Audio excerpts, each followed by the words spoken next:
welcome to the show, Vernon Ice Black. You are an accomplished virtuoso guitarist, vocalist. You've spent most of the last 35 years touring.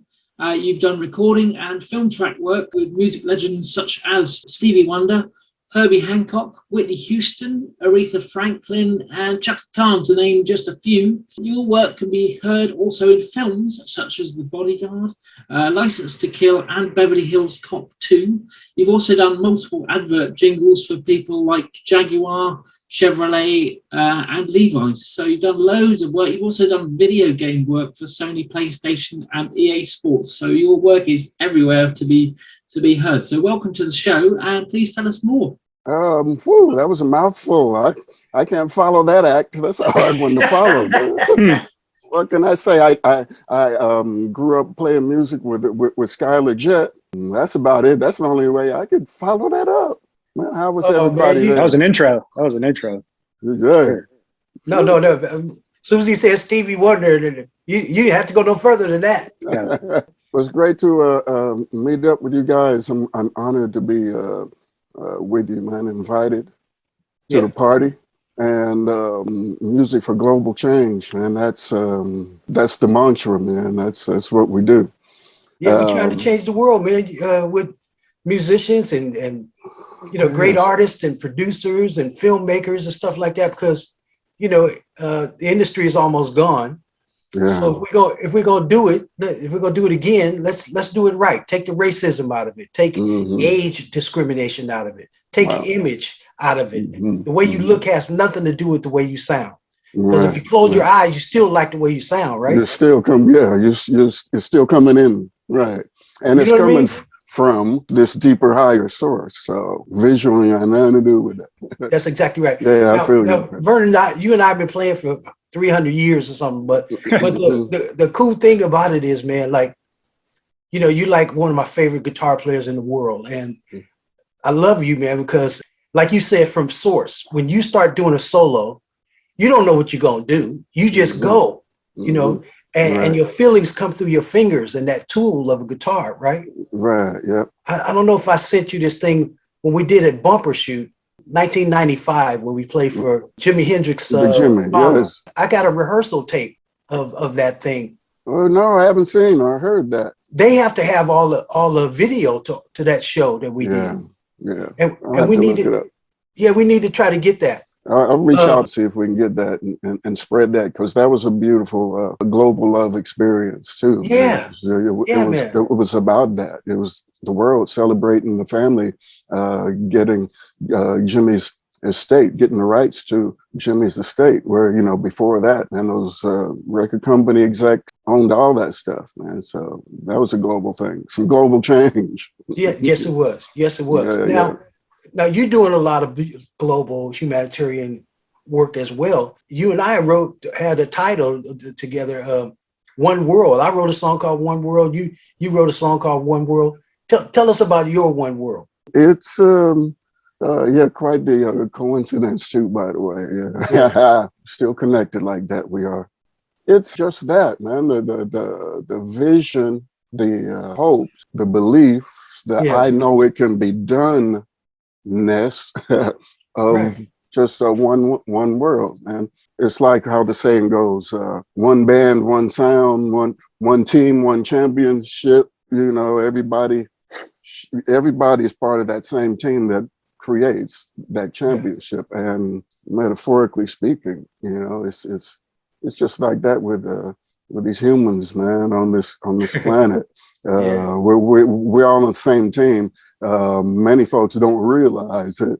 Or want to realize it. So that's what we're trying to do, is get them to, with love, explain to them, man, it's us, we're individuals, but this is a we thing, man. Mm-hmm. This is a team sport, man. So like for folks like us to reach, get that message out through the arts in general. Arts are mainly a peaceful source, a love, peace-driven source.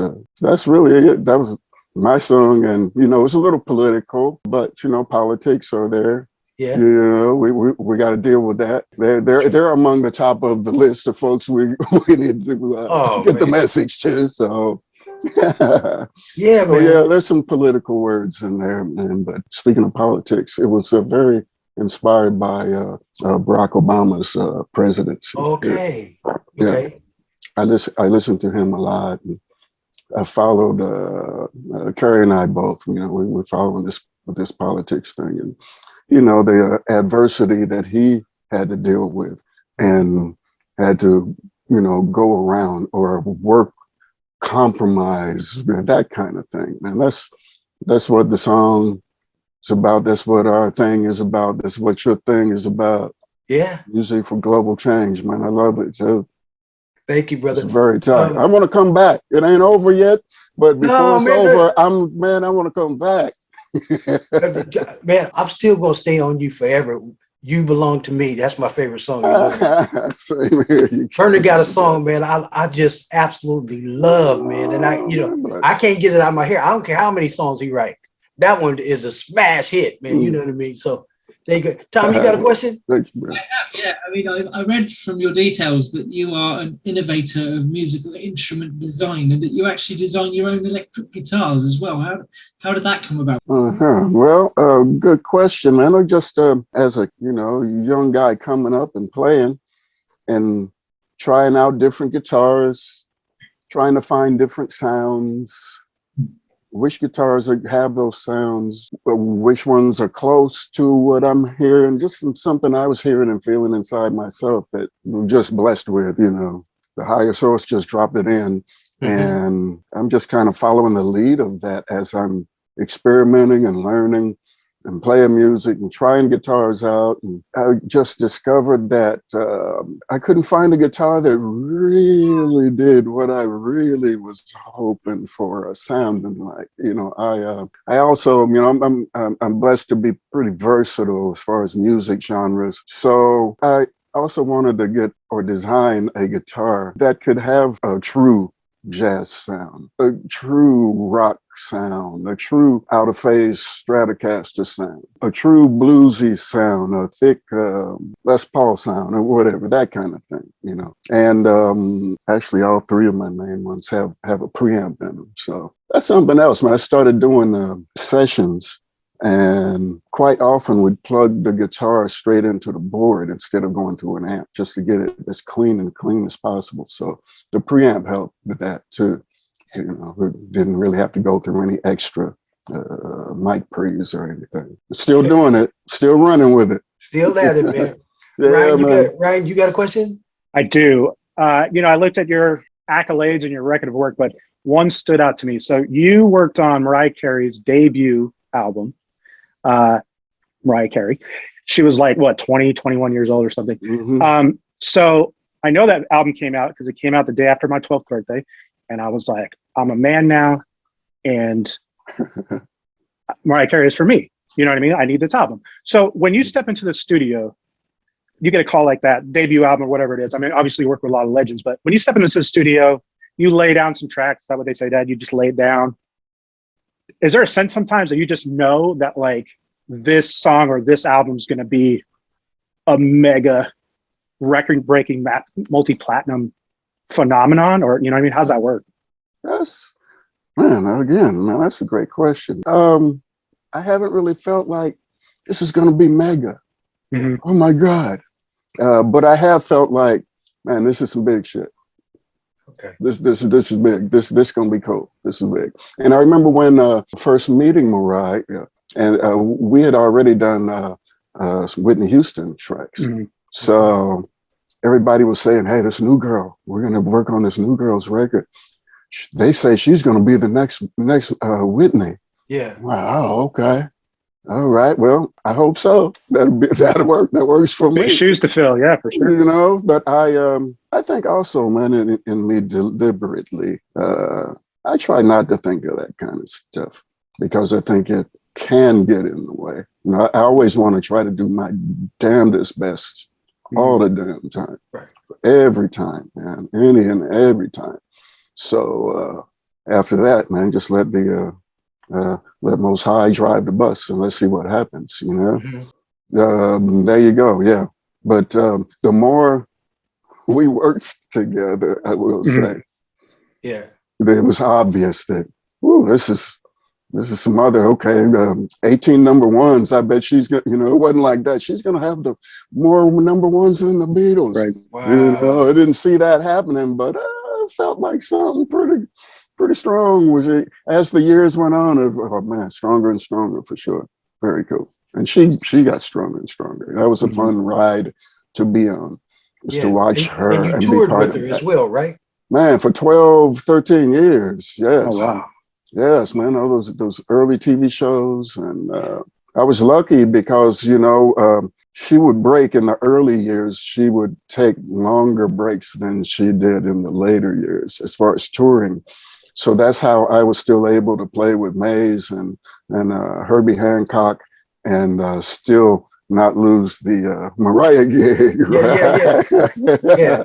I was just going back and forth, man. Well, Yes. well, listen, this my movement, man. I started. Yes. It's about lyrical content. Mm-hmm. It can be any kind of instrumentation, but lyrics that heal, educate, and solve problems.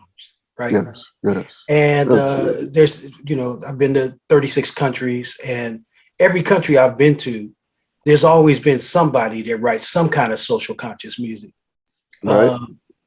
Who were some of your heroes as a social conscious artist? Well, Stevie, I love Stevie Wonder. He's written many over the decades, and inspiration over the decades to me and all of us. I would think. I know you and I have had some of those conversations. We've been on the same stage together, playing and singing some of those songs. Many times. Of course, Bob Marley, Robert Nesta. Yeah, man. Yeah, man, that prophet. Yeah, man, Yes, sir. Keep a cool head, man, Yes, sir. Yes, sir. That's but, the drill, man. How about Marvin? Oh, yeah, absolutely. What's Going on is still current and strong today. 43 after years. all those decades, man. Yes. Yeah, man. I just love the story so much. Yes. Of how when the Vietnam War was going on, and Berry Gordy goes, okay, what record we gonna do now? Because he's singing to all them women. They dripping for the dude, right? And so the next thing Berry Gordy goes, so what record we gonna do now? He goes, man, I gotta tell people what's going on. Yeah. And that's where that title came from. And that record turned out to be bigger than all the love songs he ever wrote. Oh, yes, absolutely. Yeah, you speak of his. You know what I love the most about that, Vernon, is the way he segued into the next song. It never stopped. Yeah, those were good days for that kind of music, that kind of presentation of music. It was like a story of, sides, one side, and especially his, it just flowed one to the other. That groove. Yeah, man. He always had the congas, Yeah, man, just flowing. Yes, beautiful. Stevie Wonder did that with Talking Book. Yes. Right? Yes, and he started doing his records like that. And I love because they would always write a little interlude in between the next song. Yeah, Earth, Wind, and Fire. As Maurice and those guys. Yeah, and then some conscious. I tell people all the time, John Lennon was famous in the Beatles, but Paul was the cute one, so he got all the attention, right? but it was John. John was back there writing that real stuff, right? Yes, and it wasn't until he wrote Imagine that the world really found out who he was, right? How about that? Imagine Peace. That's beautiful, man. That's it. Right? They Nina had to Simone, imagine that. Yes. Curtis Mayfield. We both played on the Curtis Mayfield record, right? Yeah. Yep. Sure did. Yep. Yeah, man. We played on his last album before he passed, man. Wow. Oh wow. Let's imagine. Right. That's amazing. How about that? Yeah. Yeah. And that Curtis and Marvin Gaye, I really consciously channeled with them with that One World, One Love, and that song Unity that put it out. I love the video too, Both of bro. those, man. Oh, thank you, man. Thanks. Yeah, man. Vernon, write some more of that stuff, man. The world needs it, man. You know, people are tired of bad news, right? Let's give them some good news. No doubt. That's very well said, brother. Yes. I mean, That's inspiring. I'm going to do that. Inspiring words, man. When I looked up on Google, I put love songs in, there was 5 billion. I don't think we need another love song. You know what I mean? We're inspected backwards and sideways already. Come on, man. But when I looked up social conscious song, there was 192 million, right? Mm-hmm. So what we want to do is grow that catalog. Yeah, you know, my teammates here, our dream is to start doing festivals around, you know, social conscious music with great artists like yourself. You know, they'd come up and do songs that's going to heal people, but it could be danceable, it could be whatever, right? Sure. Yes. Yeah. Yes. Peace can be dancing. Man, that's something to dance and celebrate for. Peace. That's right. That's right. You know, at our festivals, man, you really ain't gonna need security because people come in to hold on to each other and dance with each other and feed each other. You know what I'm saying? Ain't none of that negativity stuff going on, right? You're gonna hear positive stuff all day, right? That's beautiful. Beautiful, man. And the trippy thing is, you know, I know there's a lot of social conscious music with political stuff, but I try not to do that kind of stuff, right? I've written for women's empowerment and the environment, you know, homelessness, you know, stuff like that, right? But we need songs that's gonna galvanize people to go out and get involved in how we can change things, right? And so, I mean, I'd love for you to be involved with us, man. I would love to be involved, man. I'd be honored. Yeah, man. What's next for you? What's next? Let's see. I've doing some productions on my next record. Carrie's doing a record also. My wife, Carrie. You guys. Hey, come on, Carrie. Yeah, her stuff is more jazzy, more kind of straight ahead, and she's very Billie Holiday kind of. Oh, I love it. You know, and I've got this multi-tiered record that was really 3 actually. I'm gonna do like a rock shredder dude record. Do some vocal R&B stuff like Unity and you know, One World, One Love, that kind of stuff. A straight ahead jazz thing, you know, mostly acoustic. Those are the main 3. You know, the R&B stuff's gonna have some funk in it, so. You know, we gotta have funk. Gotta have that. So there'd be no reason to hold your nose. It wasn't the funk. Right. You know what I mean?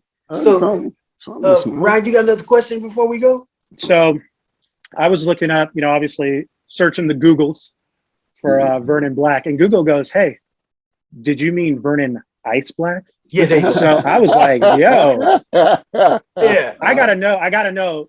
How did you get the nickname? Because it's a top shelf nickname. I'm jealous. I'll be honest with you. Is there an origin story? Like, how did you get Ice?" I love it. Well, this is gonna be funny. It's still funny to me. Yeah. I got a call from a friend who was in a band that Narada Michael Walden was putting together. He was producing. Yeah. The name of the band was Kelly Cool and the Eskimos. Oh, okay. All right. Now, Kelly Cool, she's the lead singer. Yeah. I went over, I did the audition, was at the Automat, Skyler, back in the day. Oh, boy. And in the city. Yeah. Yes. So I did an audition.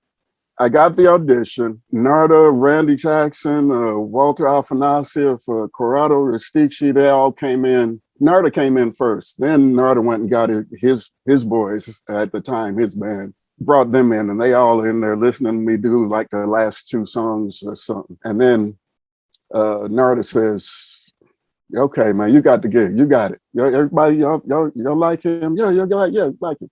Okay, you got the gig. Okay, you got the gig." And then he looks around the room at every band member. Every band member had to have a nickname that was cold, polar, right? Obviously, right? It's Kelly Cool and the Eskimos. That's right.